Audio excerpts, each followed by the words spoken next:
The movie is on drugs. Not the characters necessarily, but the movie is on drugs.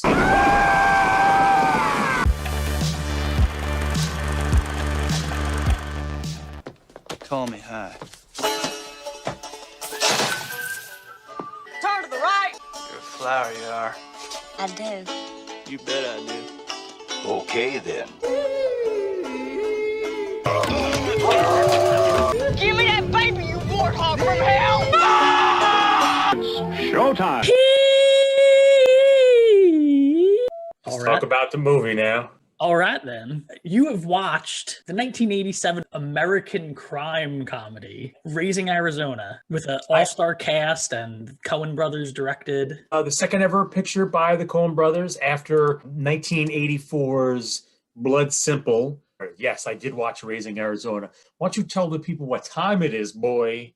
How do you explain this movie? A criminal who falls in love with a police officer, and they find out that they can't have a child because the wife is barren.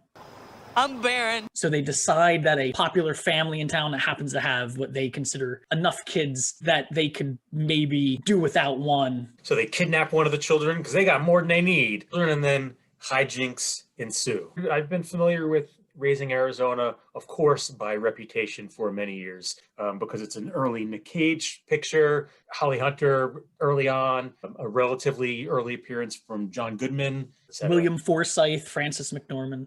Right! You take that diaper off your head, you put it back onto your sister. And I was delighted by it. Just delighted by it. There's an absolutely fantastic picture. The movie is on drugs. Not the characters necessarily, but the movie is on drugs. This was so much different and it had that weird feeling to it, like that southwestern or whatever you would say, like the middle of the country feel. These were the happy days, and Ed felt that having a critter was the next logical step. It was all she thought about.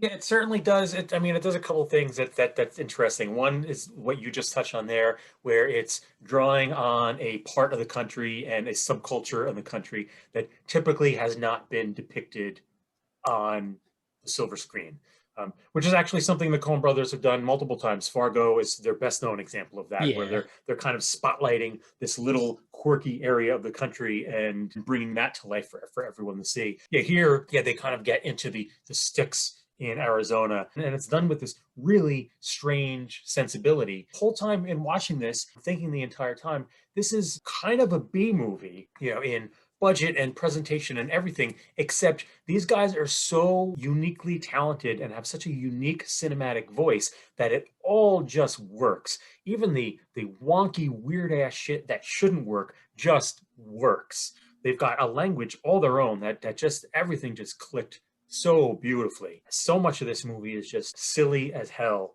and ridiculous, at times even like genuinely stupid, but it just works. The writing is really good. And you know what's great about the dialogue is that the characters themselves are largely pretty stupid, but you can tell that the writers writing them weren't stupid. Yeah. There are moments, especially when Nick Cage, when High is monologuing to himself, when he's thinking to himself, there's actually some really poetic turns of phrase that's going through his head, except he's, The pizzazz had gone out of our lives. Ed lost all interest in both criminal justice and housekeeping. Soon after, she tendered her bad. When he writes the letter to his wife, when High writes and that he's leaving because he thinks it's better, that she's better off without him. For his character, seems absurd what he's writing and how poetic it is. But my dearest Edwina, tonight as you and Nathan slumber, my heart is filled with anguish. Yeah, it's kind of beautiful stuff. And then even in the comedy bits, a lot of their back and forths are just really well crafted, both between High and Ed. Their whole little courtship is a lot of fun because she's basically the cop who books him when he's getting arrested. And Turn to the right. Turn to the right. Yeah, great stuff. And the interplay between his two schmuck friends from jail and Ed is also great stuff. He's a little outlaw. You can see that, High. Now, listen, you folks can't stay here. Ma'am? There's so much clever stuff going on. I saw that it would only cost $2 million to make. It made $29 million. So you said it made 29? Yeah, it says it was made for $2. It made $29 million. To put that in perspective, in 1987, there's 3 pictures made over 100 million. Beverly Hills Cop 2, Fatal Attraction of all things, and Platoon. Raising Arizona wasn't way up on the list. It just barely snuck into the top 50, but it did pretty well. It's been a while since I watched it, but I never forgot all the catchphrases and all the different lines in this that started to pop back in my head. Like, get your dip tat and mind his fontanelle. I want to hold him too. Well, mind this little fontanelle. That's what they call the dit tat. You gotta get them dit tat boosters yearly or else they'll develop lockjaw and night vision. Turn to the right. Well, sometimes I get the menstrual cramps real hard. Say, that reminds me. Okay then. Okay then. Okay, then. And all these like stupid things that I feel like I've said throughout the years. I think that's where you snatched All Shantae from. Shantae, yeah, oh, yeah, definitely. But the use of music was great, especially because it's they're using very offbeat music. It's neither a traditional film score nor is it just using popular music. It's like yodeling.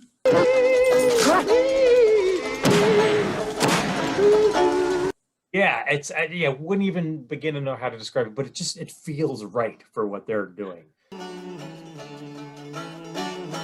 That was beautiful. The choices that they make are odd but work. Like there's that whole chaotic chase scene, right, where High is getting chased by the cop all over town who's just shooting like mad. Everybody's shooting. He's just trying to get diapers. He stole diapers. You know, and they're running through this grocery store and trashing the place, and there's gunshots going off, and there's just sort of like this fiddly yodeling going on that doesn't at all fit what you're seeing, yet it fits perfectly. That when he leaves and he's being chased and he shows up in the supermarket, right, it changes to that Muzak version of that song. Despite the fact that it's a pretty low budget movie, you can see that they were just sort of not working with much, that even very early on, they had such an incredible grasp of cinematic language. When you get the first glimpses of the big bad guy on the motorcycle, it's wildly stupid, but in the most fun way possible. You got these great shots with the camera mounted down low. The motorcycle tires is racing through the streets, and then, you know, flames begin to spit out, or he does this incredible jump. Explosions and all sorts of other he blows really up goofy. a bunny with a grenade. It was especially hard on the little things, the helpless and the gentle creatures. Not only just going over the top, but then a couple of steps further than over the top, and yet still in a way that feels right for the picture. John Goodman and Forsythe, when they realize that they left Nathan Jr. behind, they just start screaming. It's like a minute of them just screaming like idiots.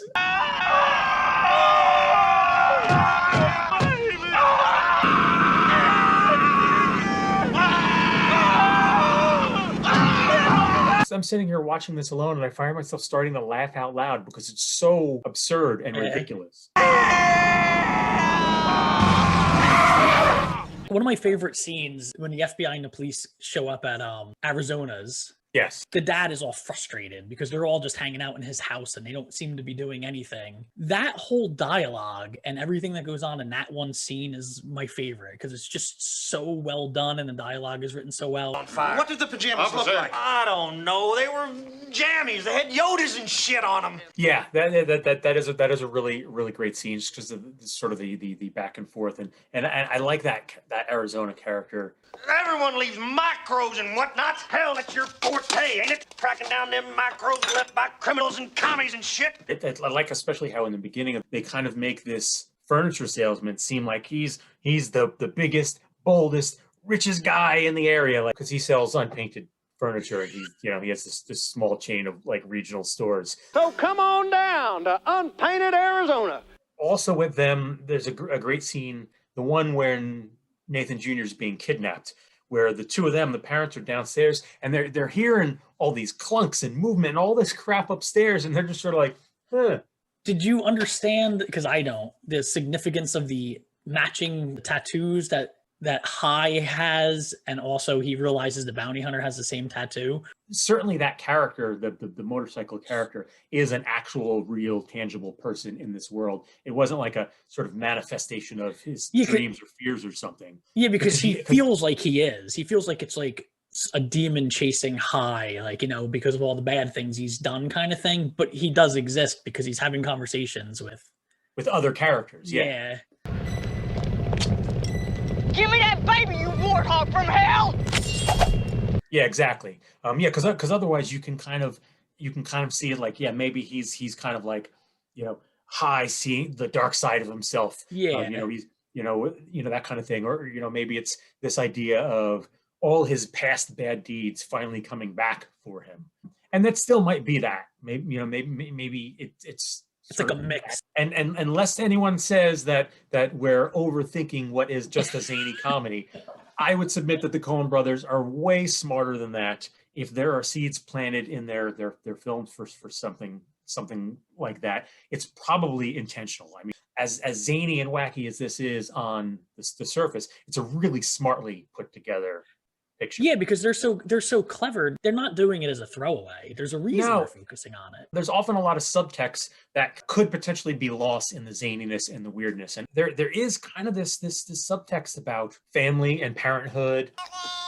What? Are you kidding? We got us a family here. The two dopes from jail aren't just kind of your standard, oh, well, here's the bad influence. They also kind of, represent High's previous life and the life he's trying to get away from. And High has his whole struggle throughout the picture of, well, I still kind of want to be with my boys, but this is also the life for me, being with Ed and raising a family. There's like genuine love that they have for little Nathan Jr. Again, the movie doesn't treat any of this stuff seriously, nor should the viewer, but it's there. And I think that's what sets this apart from other sort of zany comedies. Anytime that there's a little more underneath the surface that you can, if you want to dig in a little bit, and you don't have to, but if you want to dig in a little bit and you can get to it, I think that's what separates great films from just entertainment. And so for me, this was very much an example of a great movie as opposed to just entertainment.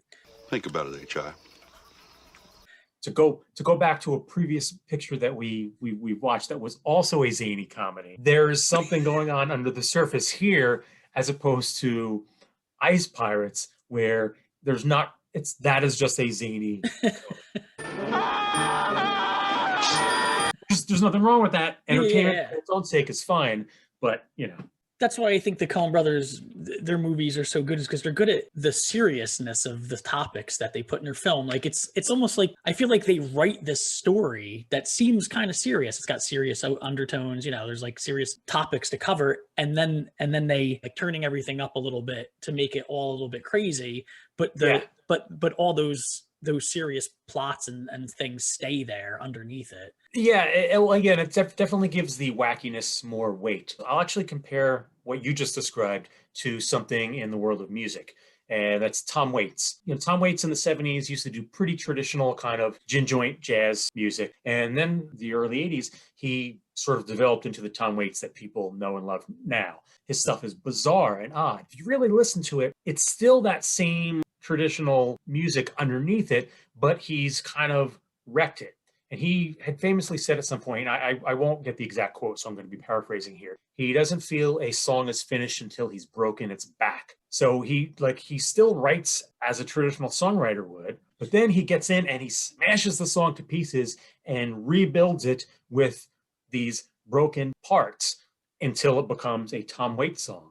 And that, to me, feels very much like what you just described, what a Coen brothers process might be. They sort of write a quote unquote real movie, and then they just kick it to pieces and rebuild it until it's something unrecognizable and uniquely them. Yeah, and it's great. It's its own thing, at least in the movie industry. I can't really think of other directors that do that. It's very clear that even though this is a low budget zany comedy, these guys have serious chops. Like serious chops. They were just pulling out all these different cinematic techniques that made it not just a funny movie and a quotable movie. It's clearly very quotable because you've been quoting it for decades, but a really well-made movie. The Big Lebowski to No Country for Old Men, which is phenomenal, to True Grit, which might actually be my favorite from them among the ones that I've seen. I mean, this stuff is kind of both all over the map and yet at the same time all feels of a piece. Better hurry it up. I'm in Dutch with Dwight. I'm glad that I finally got around to seeing this one. Their catalog in general is one that I've been remiss in not watching the whole thing. There are a couple of big gaps in their catalog that I've not seen yet. And I just wanted to say, I like the ending. I like that it ended with them bringing the baby back, and the dad coming, Nathan Arizona, showing up and sort of just being like understanding where they were coming from. Need to call the authorities. Shut up, boy. Nobody's gonna call the authorities if there's no harm done. Thank you, sir. And letting them just go back out the window they came, without really causing a stir, because he brought the kid back and he understood. It's so unrealistic, but it's sort of like a nice, warm, you wish the world was like that kind of place, like, well, he knows they're good people. They didn't mean no harm. We didn't want to hurt him any. I just wanted to be a mama. Well, yeah, it kind of underscored the whole idea throughout the picture that, yes, even though they're committing criminal acts, they're technically criminals, they kind of did it out of a genuine love for one another and a genuine desire to have a family together, which is twisted and wrong, and we do not endorse kidnapping. But yeah, it kind of plays into that idea that, like, okay, these aren't, like you said, like, these aren't evil or bad people. They're deeply ignorant, misguided people who are driven by this terrible need and desire to nurture their love through someone else. Seems like a pretty heavy way to be talking about this really bizarre Nick Cage comedy, but it's there. Yeah, exactly. Yeah, definitely fun stuff. And I want people in the comments for the other Coen Brothers movies that we've mentioned that either myself or Tig haven't seen. Mention them in the comments, or give us recommendations in the comments about other Coen Brothers pictures to watch, because I'm sure I speak for Tig when I say we would both like to get to the ones that we haven't seen yet. Still business as usual at Unpainted Arizona. If you can find lower prices anywhere, my name still ain't Nathan Arizona. All right, it's time. Woo! I gotta tell you, Oh, I've been looking forward to giving this one to you. I've put this one off several episodes now. I think you're gonna really appreciate it. We're going back to 1913. Shut up. So no, actually, I'm gonna throw to you the most recent picture that we've done. In fact, this one's almost too recent. It's only 5 years old. So I feel like if we get any more recent than that, it might be throwing us off. I want you to watch the 2016 science fiction movie starring Amy Adams and Jeremy Renner called Arrival. What might be called first contact. The objects measure at least. I'm Colonel G.T. Weber from Army Intelligence. Pack your bags. So what do they look like? You'll see soon enough. It's their language. This is one of my favorite science fiction pictures in recent years. I am excited and I am thankful.